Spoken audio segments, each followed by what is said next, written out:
नमस्कार, सुप्रभात। स्वागत है आप सभी का। मैं हूं प्रीति। आइए एक नजर डालते हैं हेडलाइंस पर। नोटबंदी के खिलाफ कांग्रेस की अगुवाई में विपक्षी दलों की बैठक आज। टीएमसी, आरजेडी समेत कई दल होंगे शामिल। सीपीएम, जेडीयू और एनसीपी ने बनाई दूरी।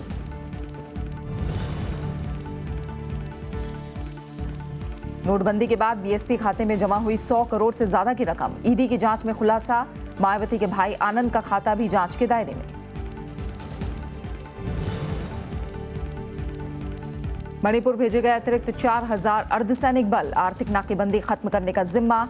पहले से 13,500 अर्धसैनिक बल तैनात।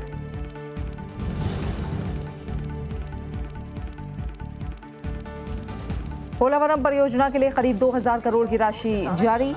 वित्त मंत्री जेटली ने आंध्र प्रदेश के मुख्यमंत्री को सौंपा चेक। 7 लाख एकड़ से ज्यादा क्षेत्र में हो सकेगी सिंचाई।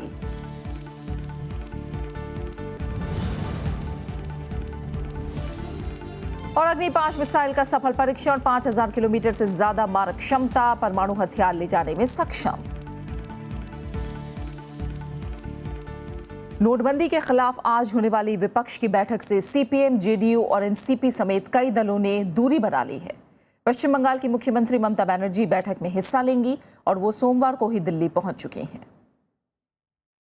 मंगलवार को दिल्ली में नोटबंदी के खिलाफ होने वाली विपक्षी दलों की बैठक में कई दल शामिल नहीं होंगे। कांग्रेस की ओर से बुलाई गई इस बैठक में 16 विपक्षी दलों के शामिल होने की संभावना थी। सीपीएम और जेडीयू ने साफ कर दिया है कि वो इसमें शामिल नहीं होगी।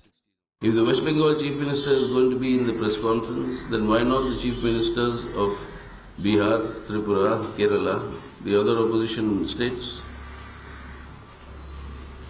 So you will have to coordinate this in a proper fashion. Opposition की यूनिटी की मीटिंग के लिए कोई मिनिमम प्रोग्राम होना चाहिए, कोई मिनिमम कॉमन एजेंडा होना चाहिए। इस मीटिंग में इस तरह की का एजेंडे का या प्रोग्राम का कोई प्रोविजन नहीं है। बैठक में शामिल होने के बारे में समाजवादी पार्टी और बीएसपी ने अपना रुख साफ नहीं किया है। ममता बनर्जी विपक्ष की बैठक के लिए सोमवार को दिल्ली पहुंच गईं। कांग्रेस का कहना है कि बैठक में कौन से दल शामिल होंगे ये उनका फैसला है। जो आएंगे कल आएंगे, अगर कल कोई नहीं आएंगे तो हो सकता है अगले टाइम वो आएंगे। और क्या मैं कह सकता हूँ। 16 दिसंबर को राष्ट्रपति से मुलाकात के दौरान भी सीपीएम, समाजवादी पार्टी और बीएसपी समेत कई दल शामिल नहीं हुए थे। प्रणब गोस्वामी, राज्यसभा टीवी। वित्त मंत्री अरुण जेटली ने टैक्स दरों में कमी पर जोर दिया है। उन्होंने कहा कि टैक्स की ऊंची दरों से कर चोरी को बढ़ावा मिला है। वित्त मंत्री ने कहा कि अपने हिस्से का कर चुकाना नागरिकों का दायित्व है। अगले साल के आम बजट के करीब 1 महीने पहले वित्त मंत्री अरुण जेटली ने टैक्स दरों में कमी का संकेत दिया है। उन्होंने राजस्व सेवा के अधिकारियों के एक सम्मेलन में कहा कि बड़ी अर्थव्यवस्था बनने के लिए कर दरों में कमी जरूरी है। What you need is a broader base of economy for which you need a lower level of taxation. You need to manufacture products and provide services which are more competitive in character. And therefore your taxes will have to be globally compatible. Bharat में महज 3.5 करोड़ लोग ही tax के दायरे में हैं। आबादी के लिहाज से ये आंकड़ा 3.3% बैठता है। वहीं सिंगापुर में 39%, अमेरिका में 46% और न्यूजीलैंड में 75% लोग टैक्स देते हैं। 2014-15 में प्रत्यक्ष करों से 6,96,200 करोड़ रुपए मिले थे। ये राजस्व सरकार के लक्ष्य 7,05,000 करोड़ रुपए से 14% कम था। जब आप टैक्सेस कम करते हैं तो ज़्यादा से ज़्यादा लोग आते हैं। उस आने का फ़ायदा ये होगा कि आपका टैक्स बेस बढ़ेगा। ये तभी पॉसिबल है जब रेट को आप सिंप्लीफाई करेंगे। सिंप्लीफिकेशन के लिए आपको रेट कम करने पड़ेंगे, थ्रेशोल्ड बढ़ानी पड़ेगी। And with digitalisation, demonetisation, it is important you should give some kind of encouragement and some benefit to the aam aadmi. They should come forward and pay the taxes. वित्त वर्ष 2017-18 का बजट 1 फरवरी को पेश होना है। माना जा रहा है कि नोटबंदी के बाद बजट में सरकार आयकर दाताओं के लिए बड़ी राहत का ऐलान कर सकती है। कृति मिश्रा, राज्यसभा टीवी। राहुल गांधी ने एक बार फिर केंद्र सरकार पर गंभीर आरोप लगाए हैं। राजस्थान के बारां में उन्होंने कहा कि नोटबंदी का फैसला गरीबों, किसानों और मजदूरों के खिलाफ है। उन्होंने आरोप लगाया कि नोटबंदी का फैसला करके प्रधानमंत्री ने देश के हुनर पर हमला किया है। राजस्थान के बारां में कांग्रेस उपाध्यक्ष राहुल गांधी ने एक बार फिर नोटबंदी पर सवाल उठाया। राहुल गांधी ने कहा कि ये आर्थिक तालाबंदी का फैसला है। उन्होंने आरोप लगाया कि प्रधानमंत्री ने देश के हुनर पर हमला किया है। वो आर्थिक तालाबंदी का फैसला है।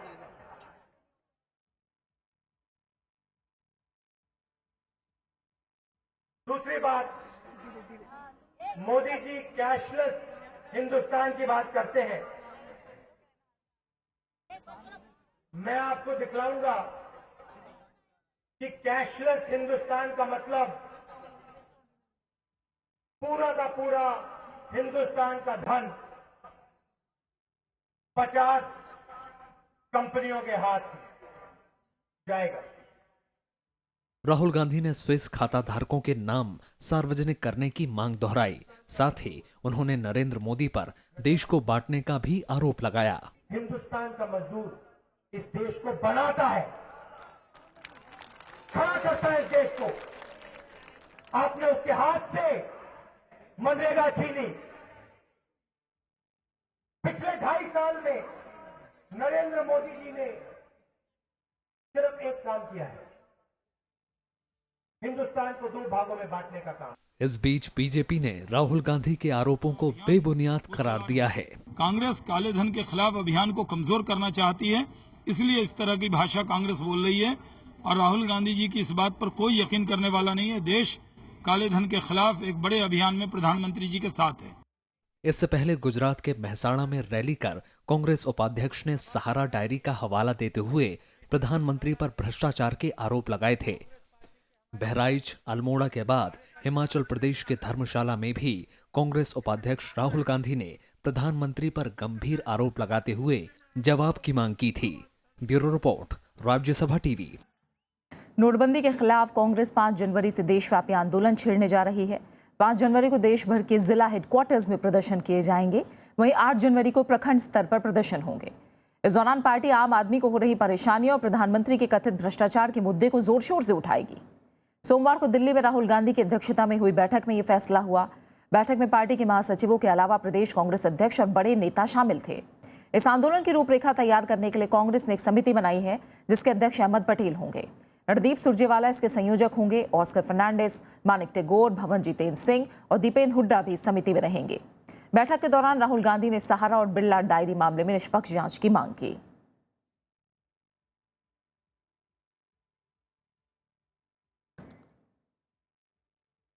आंध्र प्रदेश के मुख्यमंत्री चंद्रबाबू नायडू ने कहा है कि नोटबंदी से लोगों को परेशानी जरूर हो रही है, लेकिन इससे आने वाले समय में फायदा होगा।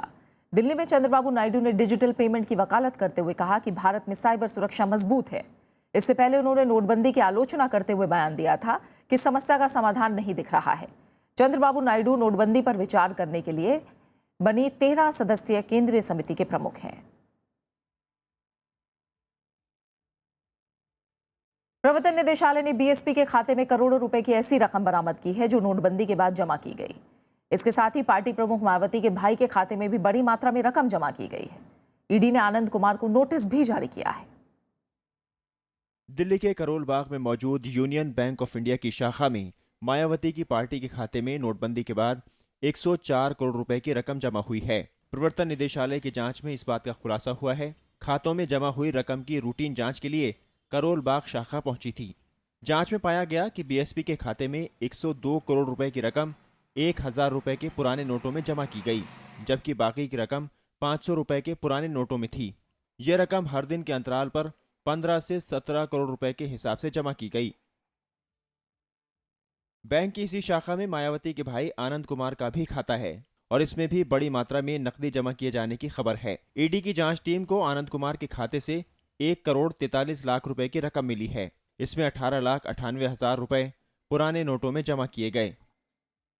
फिलहाल बीएसपी की तरफ से इस बारे में कोई प्रतिक्रिया नहीं आई है। ईडी ने बैंक से दोनों खातों की पूरी जानकारी और सीसीटीवी फुटेज का ब्यौरा मांगा है। इसके अलावा प्रवर्तन निदेशालय ने बेनामी संपत्ति कानून के तहत आनंद कुमार को नोटिस भी भेजा है। Bureau report, Rajya Sabha TV. उधर आयकर विभाग ने भी आम आदमी पार्टी के चंदे की रकम के मामले में कारण बताओ नोटिस थमा दिया है। विभाग ने जांच में पाया है कि पार्टी ने चंदा देने वालों की जो जानकारी उसके पास जमा कराई है वो उस लिस्ट में मेल नहीं खाती जो पार्टी ने अपनी वेबसाइट पर डाली थी। दिल्ली में सत्ता में आने से पहले आम आदमी पार्टी ने सभी दानदाताओं का नाम सार्वजनिक रखने की बात कही थी, लेकिन जून में इस लिस्ट को वेबसाइट से हटा लिया गया था। पार्टी ने आरोप लगाया कि उनके दानदाताओं को आयकर अधिकारी प्रताड़ित कर रहे हैं। पार्टी के कोषाध्यक्ष राघव चड्ढा ने कहा कि आयकर विभाग के पास जमा की गई सूची में एक चूक थी। नोटबंदी पर 50 दिन की मियाद खत्म होने में अब महज चंद दिन बचे हैं, लेकिन बैंक और एटीएम के बाहर लोगों की लाइनें अभी भी बरकरार हैं। मंडी में किसानों की आर्थिक स्थिति दिन पर दिन खराब होती जा रही है। दिल्ली की आजादपुर मंडी। नोटबंदी की वजह से किसानों को खासी मुश्किलों का सामना करना पड़ रहा है। ऐसी ही कहानी सोनीपत के किसान वजीर की है। नोटबंदी की वजह से फसल की लागत भी नहीं निकाल पा रहा है। नतीजन दिनों दिन कर्ज में डूबता जा रहा है। कोई बचत नहीं है इस टाइम पे, बिल्कुल बराबर। खेत में जो लागत लगाई है उसका नुकसान है 20-25 हज़ार रुपये एकड़ का। मंडी में सब्जियों के ग्राहक भी कम हैं। मजबूरी में किसानों को सब्जियां औने पौने दाम में बेचनी पड़ रही हैं। सब्जियों के दाम में 70% तक की गिरावट दर्ज की गई है। नोटबंदी के उससे तो बहुत खराब हुआ है, मजदूरों को पैसा नहीं दे पा रहे हैं और ट्रैक्टर वगैरह में तेल डलवाने के लिए बहुत दिक्कत है, बैंकों से पैसे नहीं निकल पा रहे। बैंकों में वहाँ पे जाते हैं, लाइनों में लगते हैं, तब उनके पास पैसे मिले तभी तो वे आगे माल खरीदेंगे हमारे से। उनके पास कैश होगा तभी माल लेंगे वे। किसानों की मजबूरी ये है कि अगर फसल नहीं बिकी तो वो सड़ जाएगी। ऐसे में ना चाहते हुए भी उन्हें सब्जियों को लागत से कम दाम में बेचना पड़ रहा है। अर्थव्यवस्था में सुधार लाना भी नोटबंदी के साथ जुड़ा एक मकसद था, लेकिन जब किसान की ही आर्थिक व्यवस्था बिगड़ जाए तो फिर अर्थव्यवस्था में सुधार कैसे आएगा। कैमरा पर्सन अरविंद के साथ अनु दीवान, राज्यसभा टीवी, दिल्ली। उत्तर प्रदेश में टिकट बंटवारे पर समाजवादी पार्टी की कला फिर सामने आ गई है।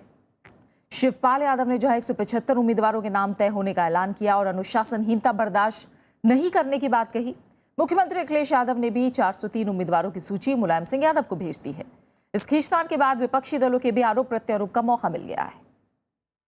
उत्तर प्रदेश में समाजवादी पार्टी के उम्मीदवारों पर खींचतान के बीच प्रदेश अध्यक्ष शिवपाल यादव ने सोमवार को मुलायम सिंह यादव से मुलाकात की। मुलाकात के बाद उन्होंने टिकट बंटवारे पर विवाद से इनकार कर दिया। चुनाव जब डिक्लेयर हो जाएगा सब समस्याएं हल हो जाएंगी और जब मैं बोल ही चुके हैं, सबकी राय ली जा रही है, सभी नेताओं की राय ली जा रही है, तो इसमें कोई समस्या ही नहीं है। दरअसल शिवपाल यादव ने रविवार को ट्वीट कर 175 उम्मीदवारों के नाम तय करने की बात कही थी। उन्होंने कहा था कि प्रत्याशियों का चयन जीत के आधार पर होगा और पार्टी में अनुशासनहीनता बर्दाश्त नहीं की जाएगी। इसके जवाब में अखिलेश ने सभी 403 उम्मीदवारों की एक सूची राष्ट्रीय अध्यक्ष मुलायम सिंह यादव को भेजी है। दोनों खेमे अपनी बात पुरजोर तरीके से रख रहे हैं। 175 की लिस्ट बहुत पहले जारी हो गई थी, जिसमें कुछ तब्दीली प्रदेश अध्यक्ष जी ने निरंतर की है। 403 कोई जरूरी नहीं है कि उसमें से कोई भी नाम 175 से ना हो। दोनों लिस्ट राष्ट्रीय अध्यक्ष जी के पास पहुंच गई है और हमें पूरा विश्वास है कि वो माननीय मुख्यमंत्री की बात समझेंगे। मैं समझता हूँ इसमें कोई दो नहीं, सूची एक ही होगी, लेकिन अलग अलग सुझाव हो सकते हैं और उन सुझावों पर राष्ट्रीय अध्यक्ष विचार करें। उधर बीएसपी प्रमुख मायावती ने कहा कि अंदरूनी झगड़े की वजह से समाजवादी पार्टी पहले ही चुनाव हार चुकी है। पिछले कुछ समय से सपा परिवार में मची आपसी वर्चस्व की लड़ाई भी अब यहाँ इतनी ज्यादा गहरी हो चुकी है कि अभी चुनाव में सपा व कांग्रेस पार्टी का गठबंधन बनने पर भी इनको इसका कुछ भी लाभ मिलने वाला नहीं। बीजेपी का मानना है कि अंदरूनी खींचतान का फायदा उसे मिलेगा। वो लड़े खत्म हो, मैं तो चाहता हूँ सपा बसपा मुक्त हो, तो वो लड़ करके आपस में लड़ के खत्म हो, चाहे चुनाव में लड़ करके खत्म हो। जिस भी तरीके से सपा बसपा से यूपी मुक्त होगा वो अच्छा होगा।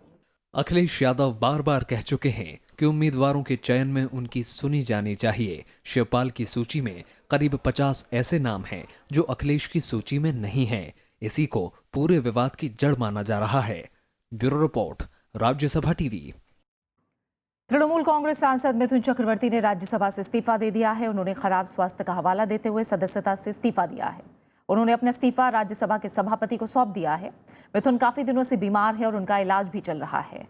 बीमारी की वजह से वो राज्यसभा से कई बार छुट्टी की मांग भी कर चुके हैं। शारदा मामले में नाम आने के बाद उन्होंने इस्तीफा देने की पेशकश की थी। मिथुन चक्रवर्ती 2014 में राज्यसभा के लिए निर्वाचित हुए थे। और खबरें लगातार जारी हैं, आप बने रहिए हमारे साथ। लौट रहे हैं एक छोटे से ब्रेक के बाद।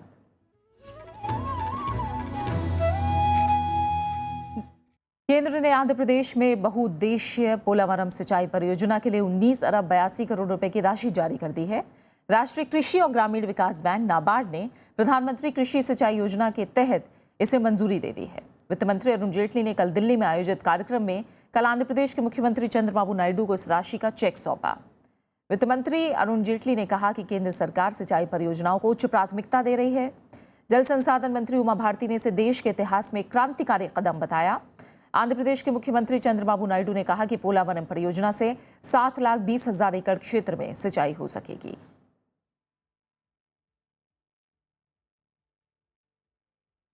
वर्धा तूफान से हुए नुकसान का जायजा लेने के लिए आज से केंद्र की टीम तमिलनाडु के दौरे पर है। 9 सदस्यीय अंतर मंत्रालय टीम का नेतृत्व गृह मंत्रालय में संयुक्त सचिव प्रवीण वशिष्ठ कर रहे हैं। इस दल में वित्त, कृषि, स्वास्थ्य और परिवार कल्याण, ग्रामीण विकास और सड़क परिवहन विभागों के सदस्य भी शामिल हैं। टीम 28 से 30 दिसंबर तक चेन्नई, कांचीपुरम और तिरुवल्लुर जिले के प्रभावित क्षेत्रों का दौरा करेगी। इस दौरान वो मुख्यमंत्री से मुलाकात भी करेगी। कमेटी की रिपोर्ट के आधार पर केंद्र सरकार मुआवजा राशि तय करेगा। तमिलनाडु के मुख्यमंत्री ओ पनीरसेल्वम ने पिछले सप्ताह प्रधानमंत्री से मुलाकात कर उनसे तूफान से हुए नुकसान के बारे में उन्हें बताया था। उन्होंने पुनर्निर्माण और मरम्मत के लिए 22,500 करोड़ की धनराशि आवंटित करने का आग्रह किया था। पनीरसेल्वम ने 1,000 करोड़ की तत्काल मदद भी मांगी थी। 12 दिसंबर को वर्धा तूफान तमिलनाडु और आंध्र प्रदेश में आया था, जिसमें 18 लोगों की मौत हो गई थी। केंद्र सरकार ने मणिपुर में आर्थिक नाकेबंदी के खिलाफ सख्त कार्रवाई का संकेत दिया है। इसके तहत 4,000 और अर्धसैनिक बलों को वहां रवाना किया गया है। ये अर्धसैनिक बल पिछले 2 महीने से आर्थिक नाकेबंदी की वजह से बंद 2 राजमार्गों को खोलने में मदद करेंगे। अब तक राज्य में 17,500 अर्धसैनिक बलों को तैनात किया जा चुका है। गृह मंत्रालय के वरिष्ठ अधिकारी के मुताबिक पहली प्राथमिकता NH2 को खोलना है, जो मणिपुर को नागालैंड से जोड़ता है। वहीं दूसरे राजमार्ग NH37 को खोल दिया गया है। यूनियन नगा काउंसिल ने 1 नवंबर से 2 राष्ट्रीय राजमार्गों पर आर्थिक नाकेबंदी कर रखी है, जिस वजह से मणिपुर में जरूरी सामानों की आपूर्ति बाधित है। नेशनल हेराल्ड मामले में कांग्रेस अध्यक्ष सोनिया गांधी और उपाध्यक्ष राहुल गांधी को बड़ी राहत मिली है। अदालत ने कागजात मुहैया कराने की मांग वाली बीजेपी नेता सुब्रमण्यम स्वामी की याचिका खारिज कर दी है। मामले की अगली सुनवाई 10 फरवरी को होगी। इस दिन तक स्वामी को गवाहों की सूची देनी है। दरअसल स्वामी की याचिका पर कोर्ट ने कांग्रेस और एसोसिएटेड जर्नल्स के से बैलेंस शीट की प्रति मांगी थी। दोनों ने कोर्ट का आदेश मानते हुए बैलेंस शीट सौंप दी। हाईकोर्ट ने 12 अगस्त को इस आदेश पर रोक लगा दी। इसके बाद स्वामी ने निचली अदालत में नई याचिका दायर की थी। वहीं कांग्रेस और एसोसिएटेड जर्नल्स ने भी याचिका देकर कागजात वापस मांगे थे। इस मामले में सोनिया गांधी और राहुल गांधी के अलावा मोतीलाल वोरा, ऑस्कर फर्नांडिस, सुमन दुबे और सैम पित्रोदा आरोपी हैं। मुझे आश्चर्य हुआ है क्योंकि हमारी क्रिमिनल प्रोसीजर कोड में और एविडेंस एक्ट में दोनों में ये अधिकार दिया गया है कि मैं जो ट्रायल को कंडक्ट कर रहा हूँ उनको अधिकार है डॉक्यूमेंट समन करने के लिए। मैं इसको अब सुप्रीम कोर्ट ले जाऊंगा। अगस्ता वेस्टलैंड हेलीकॉप्टर मामले में आरोपी पूर्व वायुसेना प्रमुख SP त्यागी को जमानत मिल गई है। दिल्ली के पटियाला हाउस कोर्ट ने 2 लाख की मुचलकी पर त्यागी को जमानत दे दी है। ये सशर्त जमानत है, जिसमें अदालत ने त्यागी से गवाहों को प्रभावित करने और जांच को बाधित करने की कोशिश नहीं करने की हिदायत भी दी है। इस मामले में संजीव त्यागी और गौतम खेतान भी आरोपी हैं, लेकिन उन्हें अभी जमानत नहीं मिली है। इन लोगों की जमानत पर 4 जनवरी को फैसला होगा।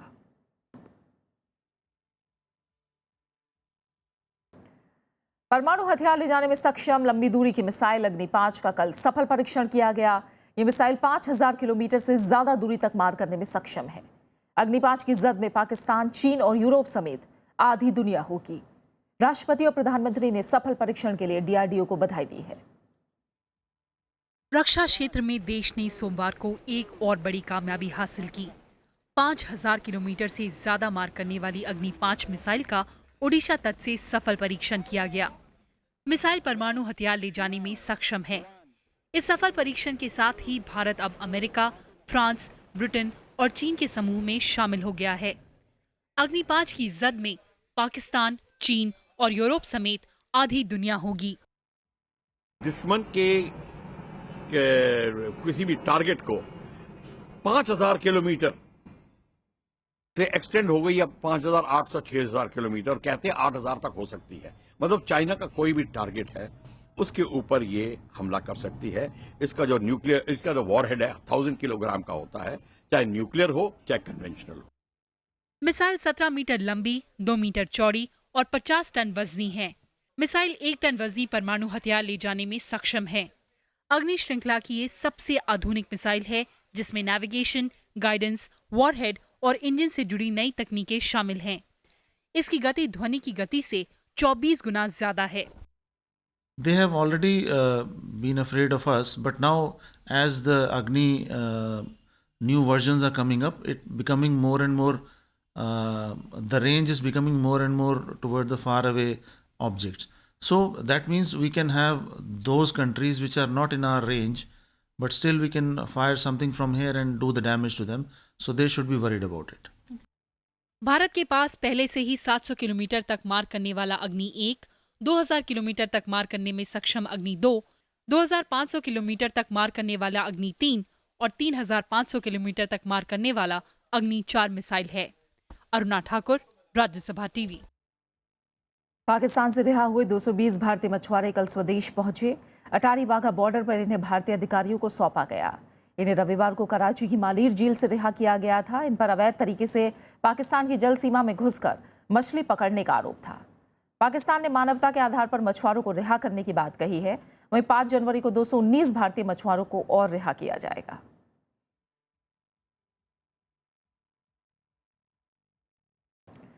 अब बात मौसम की करते हैं। पूरा उत्तर भारत शीतलहर और घने कोहरे की चपेट में है।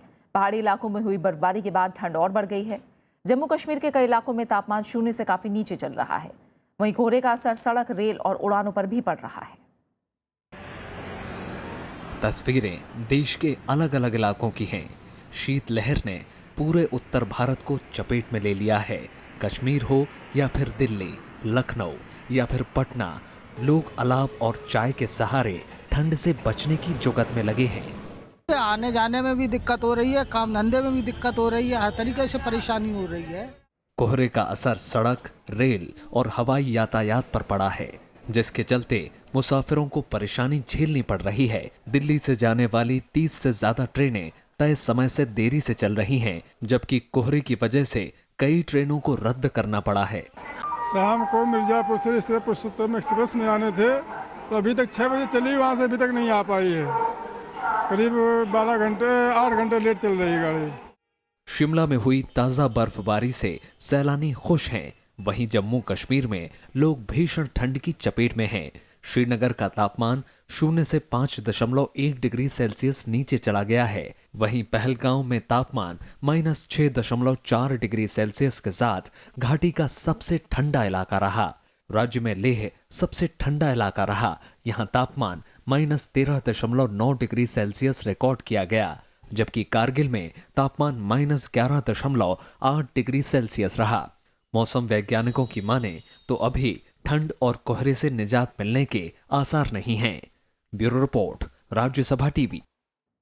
चीन ने प्रदूषण के खतरे से निपटने के लिए भारी उद्योगों पर पर्यावरण टैक्स लगाने का फैसला किया है। इसके लिए पर्यावरण संरक्षण कानून को संसद से सोमवार को मंजूरी मिल गई। ये कानून 1 जनवरी 2018 से लागू होगा। कानून के तहत हर इकाई को 1.2 युआन पर्यावरण कर देना होगा, जबकि जल प्रदूषण के लिए 1.4 युआन वसूलने का प्रावधान किया गया है। इसके अलावा खतरनाक कचरे के लिए 1000 युआन का भुगतान करना होगा। चीन की राजधानी बीजिंग सहित कई शहरों में धुंध का स्तर बढ़ता घटता रहता है। पेइचिंग के आसपास के प्रांतों को प्रदूषण की वजह से 1 हफ्ते तक रेड अलर्ट का सामना करना पड़ा था। नए साल से पहले सोना 250 रुपए सस्ता हो गया है। सोमवार को सोने का भाव टूटकर 11 महीने के निचले स्तर पर आ गया है। यानी अब आप 27,550 रुपए प्रति 10 ग्राम के हिसाब से सोना खरीद सकते हैं। वहीं चांदी भी 210 रुपए फिसलकर 38,610 रुपए किलो पर आ गई है। सराफा व्यापारियों का कहना है कि नोटबंदी के चलते बाजार में मांग में लगातार कमी आई है और इसका सीधा असर उनके व्यापार पर पड़ा है। सरकार ने 8 नवंबर को काले धन पर लगाम लगाने के लिए 5 और 1000 के नोट बंद कर दिए थे, जिसके बाद से नकदी की समस्या बनी हुई है।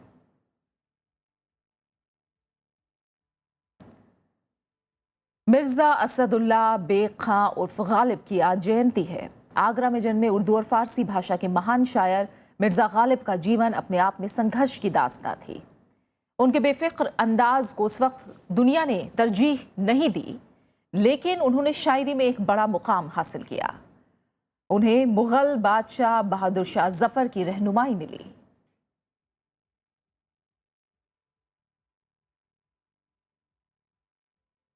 वहीं मशहूर अभिनेता फारूक शेख की आज पुण्यतिथि है। छोटे छोटे किरदारों को अपने अभिनय से बड़ा बनाने वाले फारूक संजीदा अभिनय की मिसाल थे। शतरंज के खिलाड़ी, नूरी, चश्मे बद्दूर और किसी से ना कहना में उन्होंने शानदार अभिनय किया। 70 के दशक में जब बॉलीवुड एक्शन फिल्मों की ओर बढ़ रहा था, तब फारूक सहज अभिनय से सिने दुनिया में अपनी एक अलग पहचान बना रहे थे। फिल्म गर्म हवा में उन्होंने शानदार अभिनय किया। फिल्म लाहौर में उनके सशक्त अभिनय के लिए सर्वश्रेष्ठ सहायक अभिनेता का राष्ट्रीय पुरस्कार मिला। 25 मार्च 1948 को गुजरात के अमरेली में जन्मे फारूक शेख ने 3 साल पहले आज ही के दिन मुंबई में आखिरी सांस ली। तुमको देखा तो ये ख्याल आया, जिंदगी धूप तुम घना साया, फिर छिड़ी रात बात फूलों की, रात है या बारात फूलों की, रंज और दर्द की बस्ती का मैं बाशिंदा हूँ, ये तो बस मैं हूँ कि इस हाल में भी जिंदा हूँ, ख्वाब क्यों दे। और अब आखिर में हेडलाइंस। नोटबंदी के खिलाफ कांग्रेस की अगुवाई में विपक्षी दलों की बैठक आज। टीएमसी, आरजेडी समेत कई दल होंगे शामिल। सीपीएम, जेडीयू और एनसीपी ने बनाई दूरी।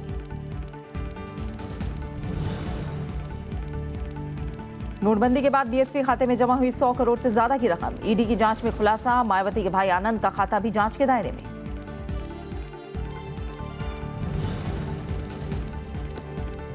मणिपुर भेजे गए अतिरिक्त 4000 अर्धसैनिक बल। आर्थिक नाकेबंदी खत्म करने का जिम्मा। पहले से 13,500 अर्धसैनिक बल तैनात।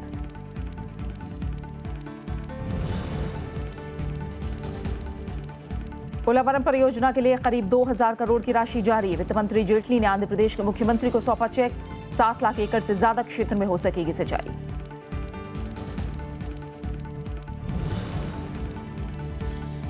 अग्नि 5 मिसाइल का सफल परीक्षण। 5000 किलोमीटर से ज्यादा मारक क्षमता, परमाणु हथियार ले जाने में सक्षम।